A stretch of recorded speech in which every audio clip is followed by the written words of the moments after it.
Assalamualaikum warahmatullahi wabarakatuh. Selamat datang kembali di channel Jalan Cerita, yang akan mengupas putar informasi kriminal yang pernah terjadi. Kasus hilangnya Angelin di Bali akhirnya terkuak setelah nyaris sebulan. Bocah 8 tahun ini awalnya disangka hilang saat bermain di depan rumah.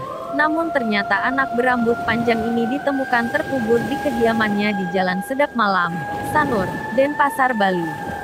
Jenazah Angelin ditemukan polisi yang melakukan pemeriksaan ulang di tempat tinggal anak itu. Dari hasil pemeriksaan tersebut polisi akhirnya bisa menemukan jenazah Angelin yang dikubur di dekat kandang ayam di rumahnya. Berikut ini adalah kronologi tragedi Angelin yang awalnya diduga hilang tersebut. Semasa hidup, Angelin merupakan putri dari pasangan Rosidik dan Hamidah. Dia diadopsi oleh keluarga Margareta sejak bayi.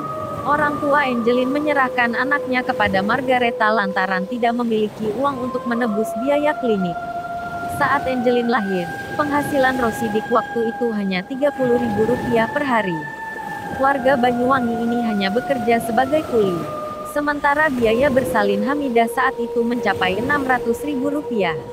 Ketika dalam kondisi sulit itulah orang tua Angelin diperkenalkan oleh Margareta melalui tetangga kosnya. Saat itu, Margareta berjanji akan menjaga, serta merawat Angelin dengan baik dan mereka percaya.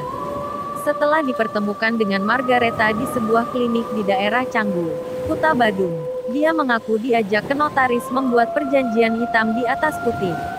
Rosidik lalu diberi uang Rp1,8 juta oleh Margareta.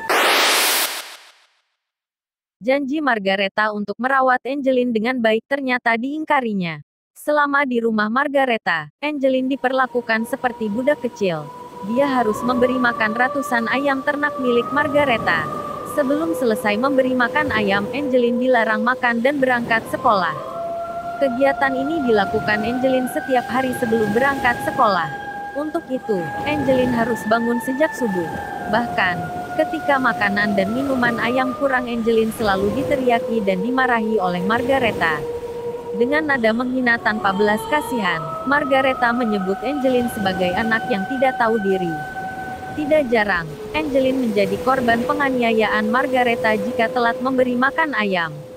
Pernah suatu ketika ada anak ayam Margareta yang hilang 1 ekor dan tidak ketemu. Kesal anak ayamnya hilang, Margareta lalu memukuli Angelin. Margareta juga kerap menjambak rambut Angelin yang panjang. Tindakan kasar ini diterima Angelin hampir setiap hari. Wali kelas 2 SDN 12 Sanur Putu Sriwijayanti mengatakan, setiap hari Angelin terlihat kusut, pakaiannya kotor, rambutnya berantakan dan bau kotoran ayam. Karena itu, seringkali dia yang mengkramasinya. Ya, saya pernah cuci rambutnya dia. Waktu itu anaknya kotor banget, mulai dari rambut, telinga, dan lehernya itu berkerak semuanya. Dia juga mengaku sering melihat luka lebam pada tubuh Angelin. Pernah suatu hari, Margareta menemuinya dan mengatakan terima kasih telah memberikan perhatian kepada anaknya. Sebelum ditemukan tewas dibunuh ibu angkatnya sendiri, Angelin dikabarkan menghilang dari rumah. Kabar menghilangnya Angelin mulai diberitakan pada Sabtu tanggal 16 Mei tahun 2015. Saat menghilang, bocah cilik berparas cantik ini mengenakan daster panjang warna biru muda, sandal jepit warna kuning, rambut dikuncir dan berbadan kurus. Angelin terakhir kelihatan saat tengah bermain di halaman depan rumahnya, di Jalan Sedap Malam. Pihak keluarga Margareta awalnya membangun opini Angelin hilang dibawa lari orang yang tidak dikenal. Ditemukan tewas. Setelah kabar hilangnya Angelin tersebar luas, perhatian masyarakat langsung tertuju kepada pencarian bocah malang ini. Petugas kepolisian pun didesak untuk lebih keras mencari keberadaan Angelin. Upaya petugas akhirnya membuahkan hasil. Angelin ditemukan pada Rabu tanggal 10 Juni tahun 2015. Saat ditemukan, Angelin sudah tidak bernyawa. Mayatnya ternyata terkubur bersama boneka Barbie di rumah Margareta, Jalan Sedap Malam, Sanur, Denpasar. Mayat Angelin ditemukan oleh tim gabungan Polda Bali yang terdiri dari Polsek Denpasar Timur dan Polresta Denpasar di belakang kandang ayam, tepatnya dekat pohon pisang yang di depannya ada tumpukan sampah. Penemuan Angelin sempat menggemparkan warga Bali. Bocah yang tadinya dikabarkan hilang dan diculik, ternyata tewas dihabisi oleh Margareta, ibu angkatnya sendiri. Menurut polisi yang mengangkat jenazah Angelin, pada lehernya ditemukan luka goresan-goresan bekas jeratan. Diduga, Angelin dijerat dengan tali. Polisi juga menemukan banyak luka memar di tubuh siswi kelas 2 SDN 12 Sanur itu. Tidak hanya itu, kepala Angelin juga dibenturkan ke lantai dan tembok. Benturan keras inilah yang diduga menyebabkan Angelin meninggal dunia. Ditemukannya mayat Angelin disusul dengan penetapan tersangka pembunuhan. Tersangka pertama yang ditetapkan polisi sebagai tersangka adalah pembantu rumah tangga Margareta, Agus Tai Hamdame.